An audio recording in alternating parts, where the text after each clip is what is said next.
അത് എല്ലാ നിലയിലുമുള്ള ഏകോപനവും ശ്രമങ്ങളാണ് നടന്നു വരുന്നത്. ഇപ്പോൾ ഓരോ സമയത്ത് കിട്ടിക്കൊണ്ടിരിക്കുന്ന വിവരവും അങ്ങനെ ആ നിലയിൽ തന്നെയാണ്. അപ്പോൾ കാര്യങ്ങൾ ഒരു പ്ലാൻ തയ്യാറാക്കി അതിനനുസരിച്ച് ഇടപെട്ട് വരുന്നു. ആർമിയും നേവിയും എല്ലാം ആ നിലയിലുണ്ട്.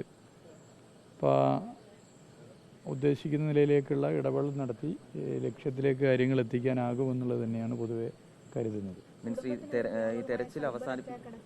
അത് വളരെ ഗൗരവമാണ്. കുടുംബത്തിനെതിരെ ഇപ്പോൾ കുടുംബമായിട്ട് സംസാരിച്ചപ്പോൾ അവരും ആ പ്രയാസം പറഞ്ഞു. ഒരു തരത്തിലും അംഗീകരിക്കാൻ വേണ്ടി പറ്റാത്തതാണ്. മനുഷ്യപ്പറ്റില്ലാത്ത ഇത്തരം പ്രവർത്തനം നടത്തുന്നവരെ കർക്കശമായി നേരിടേണ്ട നിലപാട് സ്വീകരിക്കേണ്ടതുണ്ട്. അതെ, അത് ആ നിലയിൽ തന്നെ വളരെ ഗൗരവത്തോടു കൂടി ആ സൈബർ അറ്റാക്കിനെ കാണുകയാണ്. ഇങ്ങനെ മനുഷ്യന്മാരുണ്ടല്ലോ എന്നുള്ളതാണ്. ഇങ്ങനെ മാനസികമായി പ്രയാസം അനുഭവിക്കുന്ന ആ കുടുംബത്തിന് നേരെ ഈ നിലയിലേക്ക് ഉള്ള ഒരു ചെയ്തിക്ക് തയ്യാറാകുന്നവരെ നിയമത്തിൻ്റെ മുമ്പിൽ കൊണ്ടുവരണം. അത് ആ നിലയിൽ തന്നെ വളരെ ഗൗരവത്തിൽ ആ വിഷയം കൈകാര്യം ചെയ്യും. റിസൾട്ട് ഉണ്ടാവുന്ന ഒരു വരെ തെരച്ചിൽ തുടരാൻ ഒരു സമ്മർദ്ദം തീർച്ചയായിട്ടും നമ്മൾ ലക്ഷ്യത്തിലെത്തുന്നത് വരെ ഈ ശ്രമം തുടരേണ്ടതുണ്ട്. ആ നിലയിൽ തന്നെയാണ് തുടർച്ചയായി ബന്ധപ്പെട്ടുകൊണ്ടിരിക്കുന്നത്.